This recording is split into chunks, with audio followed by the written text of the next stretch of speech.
Hi, everybody. I would like to talk a little bit about setting limits on news media coverage consumption during stressful times and about how important that is as far as setting healthy boundaries that support your well-being and your body's natural healing systems. Before I dive in, I want to let everybody know who I am in case you're not familiar with me. I am Michelle Clenard, and I am a body intuitive energy practitioner and coach. And I work with a wholeness system, a wholeness-based system of healing, self-care, and personal growth. And what that means is that it addresses the whole person, body, mind, emotions, energy, community, and environment. And all of these things are part of the whole you. We're very much impacted by our environment, and that's really what this video is about. One aspect of our environment is our engagement with news media consumption.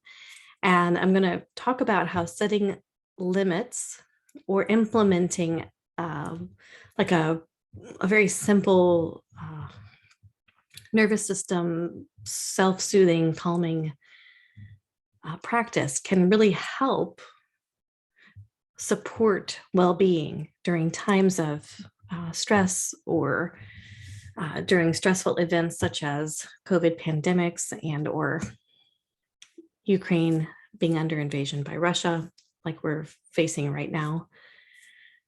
And setting limits on these stressful news media coverage does not mean not being aware of what's going on. It's not black or white. It's not, you know what's going on or you don't. There is a way to find a balance in between where you still know what's going on in the world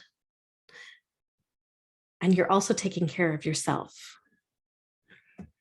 And that's what setting a healthy boundary really means. It's finding that balance between giving all of you to the point that you have nothing left to give, or not engaging at all in the world as far as contribution and community. So giving yourself some recovery time is one way to set a healthy boundary. And we're going to talk more about that.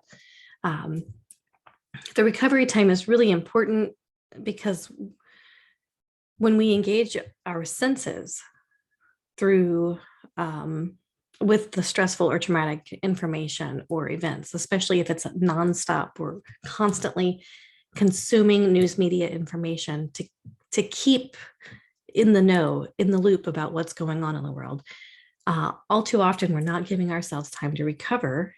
And the thing is when we are engaged in news media coverage about something that is stressful and not safe, our brain and our body may still perceive it as a threat. And it begins operating in survival mode. It activates our protector systems and starts basically responding by sending all of our body's focus and attention and energy reserves into surviving, even if we are sitting safely in our living rooms consuming information via news coverage. Right now, every person in Ukraine is facing real-time stress and threat, and they don't have a choice. Their bodies are actually, all of our bodies are wired to function in a way that when we face a threat, our body responds with survival and protection to keep us safe and to keep us alive. But it does take all of our body's resources and it puts them into the systems that are necessary for survival so that we can flee or fight. And for most of us, once we are no longer facing a threat, our body, our nervous system will switch from survival back into safety mode. And all of our resources will be restored so that all of our body systems are now operating and functioning at the most optimal level that they can, so that we can feel well and be well, and our natural healing systems are operating well. So for those who are in Ukraine, or those who have family members or loved ones in Ukraine, they are facing an immediate threat, and their body is supposed to function in survival mode right now. And after they're no longer facing a threat, they may very well need some support and some time to recover so that their nervous system can switch out of survival mode. But for everyone not in the Ukraine, everybody who is consuming information and doesn't have a loved one there, or they're not there themselves, but they're taking in that information via news coverage, their brain and body may be perceiving that as a threat as well. And if that's the case, you don't want to be engaged with that nonstop. You want to set limits and give your body some time to recover, to realize that it is safe, that you are in your home, you are not facing an immediate threat in your personal space. So giving your body this time to restore balance and switch can actually help you maintain well-being. It can help support your nervous system switching back and forth the way that it's supposed to. It can help you with focus, clarity, clear-mindedness. It can also help with physical things like digestive issues, sleep issues, immune system function. Sometimes our immune systems get suppressed when we're under stress.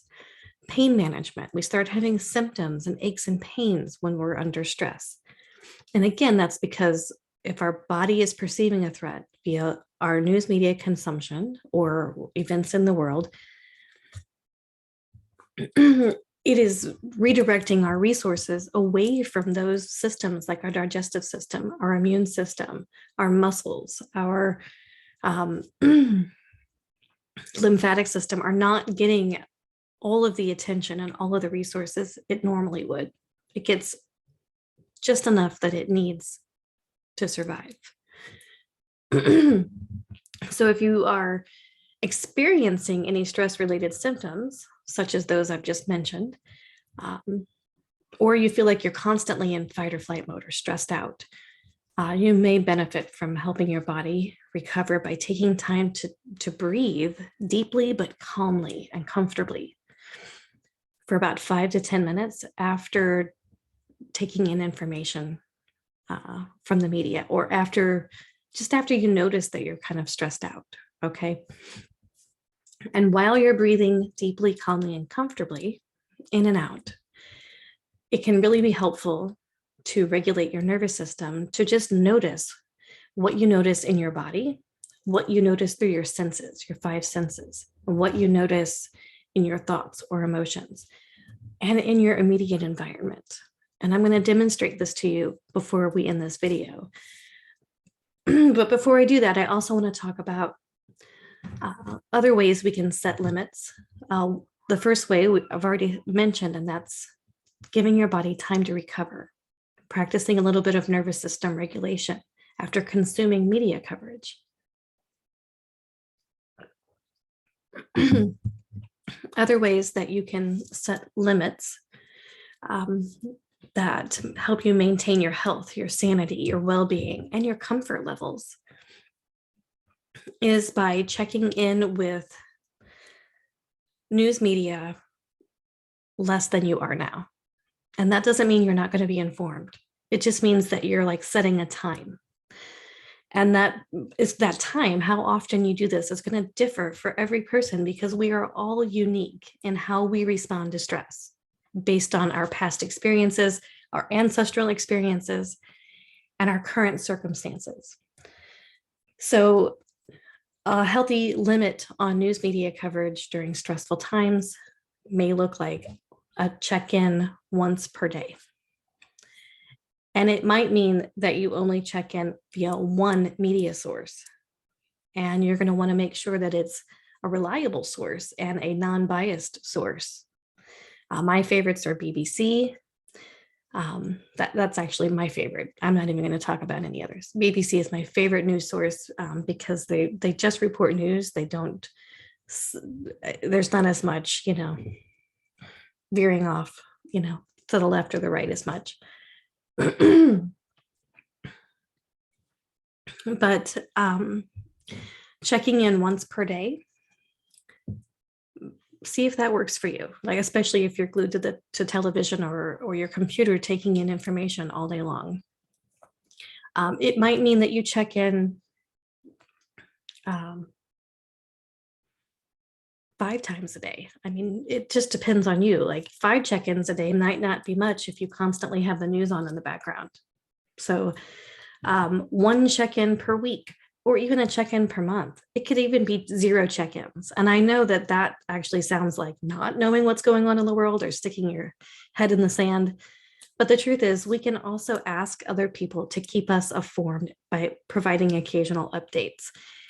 And there are times when that can actually, it might not be how you do things all year long, but this week, for instance, if this week is a really stressful week, or you're under the weather, or you just cannot mentally or emotionally handle one more thing, then take a week off.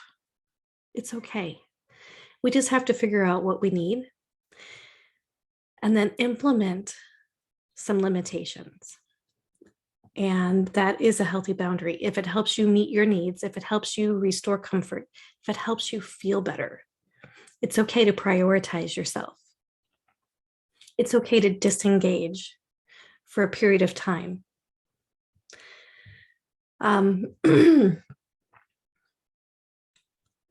So how do you figure out what limits to set? Let's talk about that for a minute. It can be really helpful if you have some clarity or awareness about your level of stress, your triggers, like what specifically triggers you and makes things, more intense or more stressful.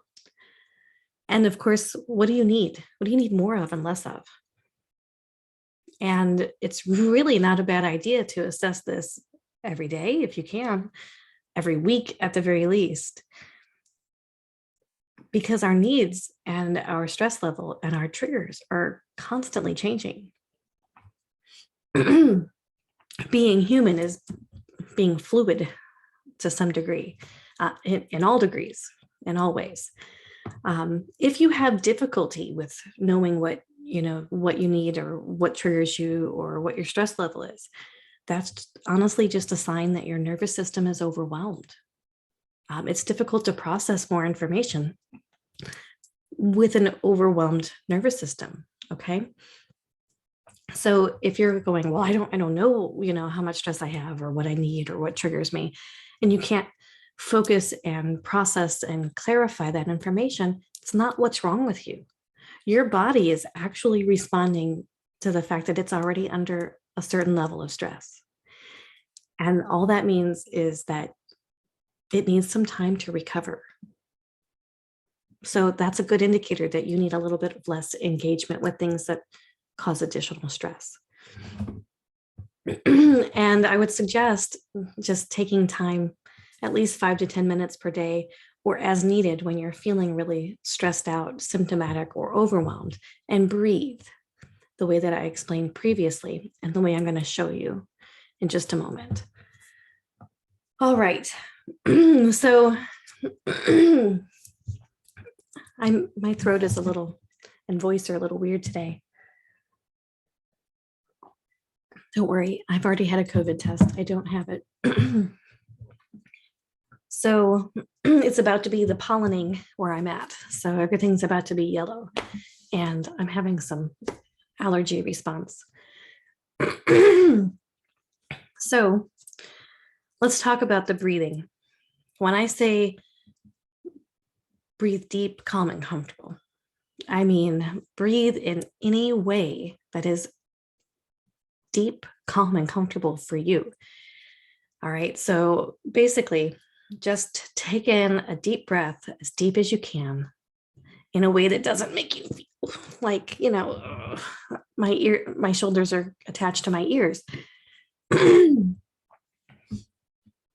So it's going to be like,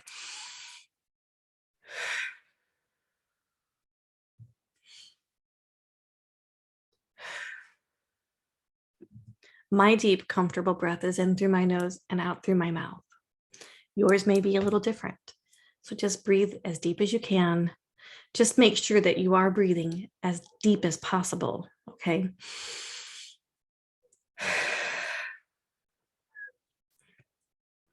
And while you do that, I want you to keep breathing. I have to talk, so just pretend that I'm breathing right now. Notice inside your body. Notice what you hear. I hear a dog barking in the distance. Notice what you see. I see a whiteboard on the wall in front of me. I see an open window. What do you smell? I smell the smell of honey and tea. That's what I'm sipping on. What do I taste? I don't really taste anything right now. What do I feel? I feel the soft fabric of my sweater moving against my skin ever so lightly. What do I notice in my body? I notice that I have a little bit of tension in my jaw and my shoulders.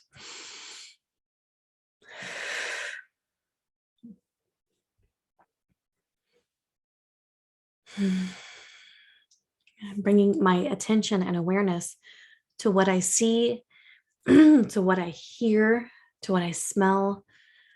It helps me notice what's inside my body, like what's inside me and what's outside of me. So internal environment, external environment. It helps me be in my body.